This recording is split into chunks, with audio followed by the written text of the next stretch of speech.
Hi, and welcome to this episode of John's Model Kit Review.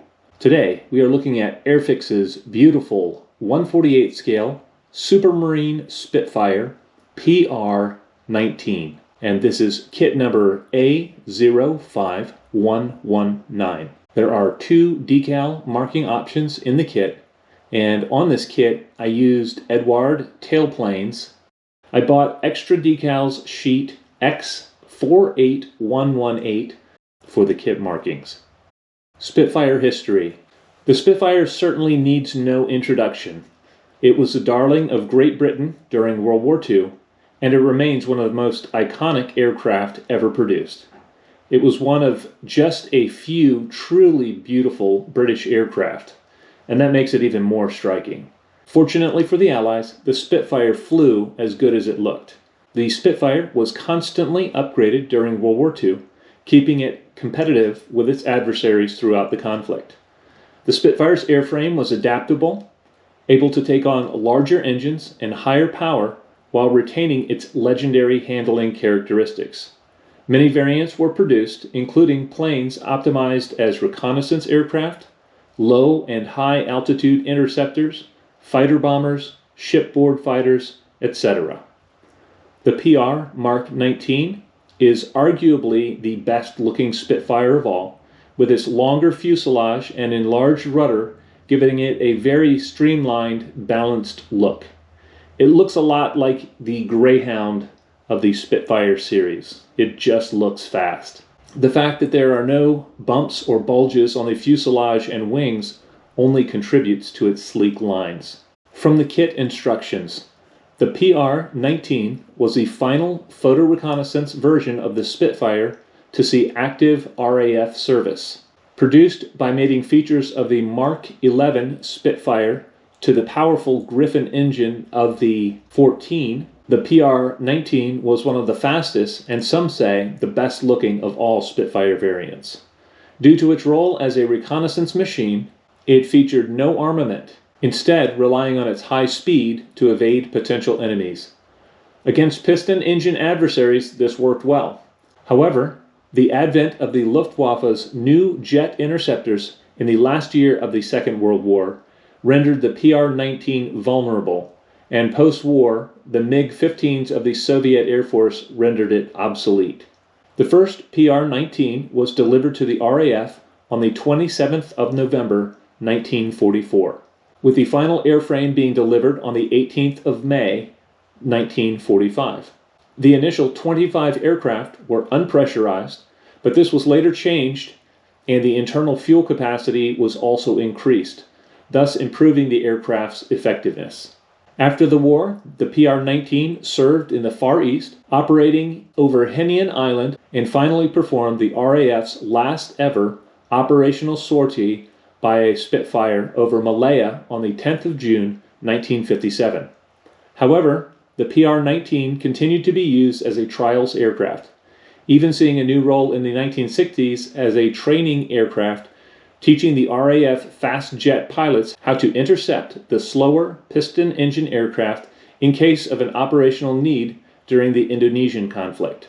Today, a number of PR-19s are kept flying, most notably with the Battle of Britain Memorial Flight, but also with a number of private collectors. Top speed of the PR-19 was 445 miles an hour, and its range was 1,110 miles.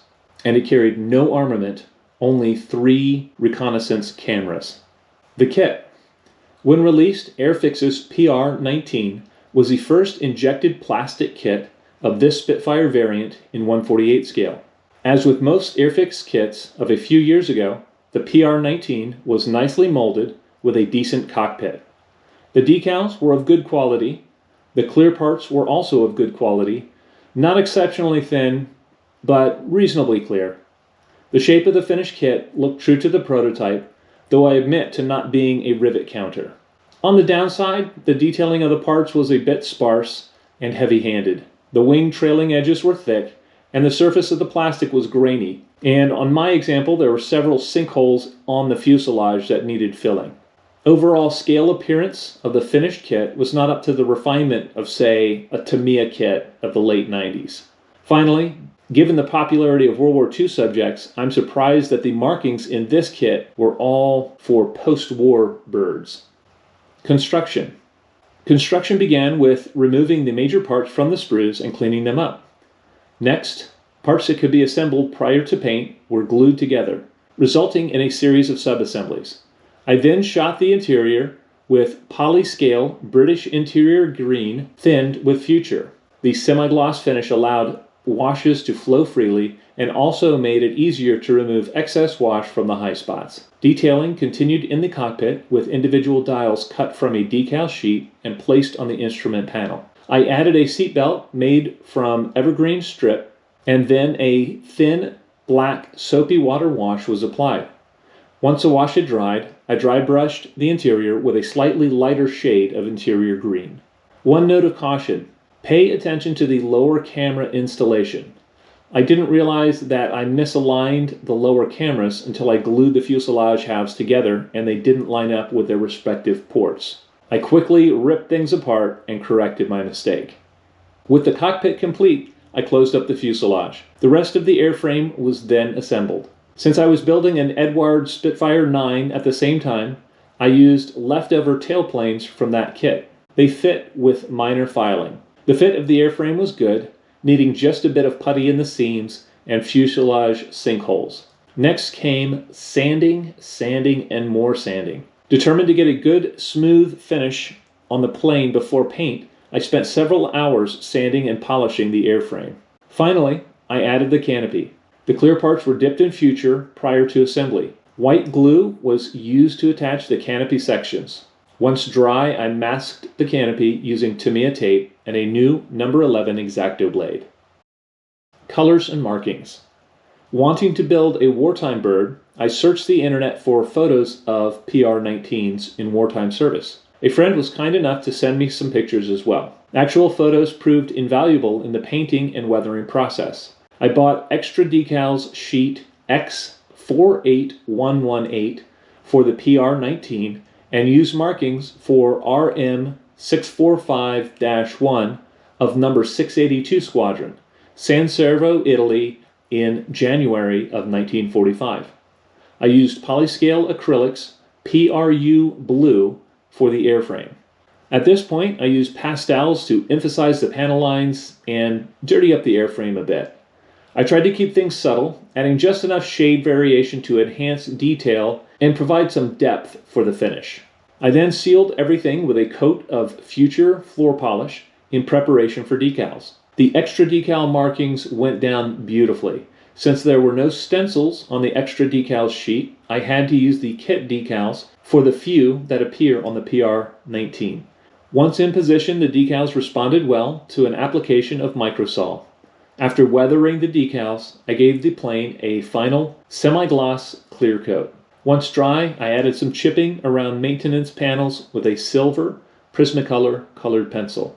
The landing gear and other fiddly bits were added at this time. Final detailing was then completed. Conclusions. Well, I'm really happy with the end result. The finished kit looks really good on the shelf, and the simple color scheme really shows off the beautiful lines of the Spitfire PR-19.